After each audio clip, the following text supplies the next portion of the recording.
नमस्कार दोस्तों, जैसा आप सब जानते हैं पूरे भारत में गणेशोत्सव धूमधाम से मनाया जाता है। वैसे तो यह विशेषकर महाराष्ट्र में मनाया जाता है, लेकिन इसकी धमक देश के प्रत्येक कोने में होती है और हिंदुओं में इसका खास महत्व है। यह महोत्सव पूरे 10 दिनों तक चलता है। इस महोत्सव की शुरुआत गणेश चतुर्थी, जिसे विनायक चतुर्थी के नाम से भी जानते हैं, इस तिथि को हम लोग भगवान गणेश के जन्म दिवस के प्रतीक के रूप में मनाते हैं। इसी दिन उनकी पूजा प्रारंभ होती है और पूरे 10 दिनों तक चलती है तथा अनंत चतुर्दशी को इनका समापन होता है और इनकी मूर्ति को विसर्जित कर दिया जाता है। इसके पीछे एक छोटी सी कहानी है। कहानी यह है कि एक बार महर्षि वेदव्यास भगवान गणेश के पास जाते हैं और उनसे कहते हैं कि आप महाभारत लिखिए। भगवान गणेश उनकी बात मान लेते हैं और महाभारत लिखने बैठ जाते हैं।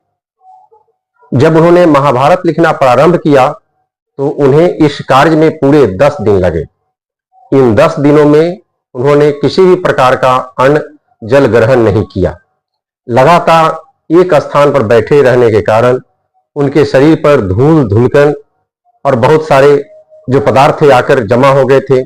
जब महर्षि वेदव्यास आते हैं और देखते हैं तो उनके शरीर का तापमान भी बहुत बढ़ा हुआ था।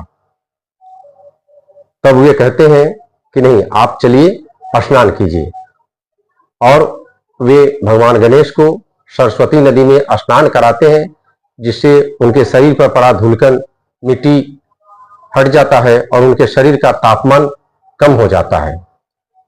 और इसी तिथि को अनंत चतुर्दशी के रूप में मनाया जाता है, जिस दिन भगवान गणेश का विसर्जन होता है। तो ये एक छोटी सी कहानी थी जिससे हम लोगों को जानना चाहिए था। इसी के साथ इस वीडियो में बस इतना ही।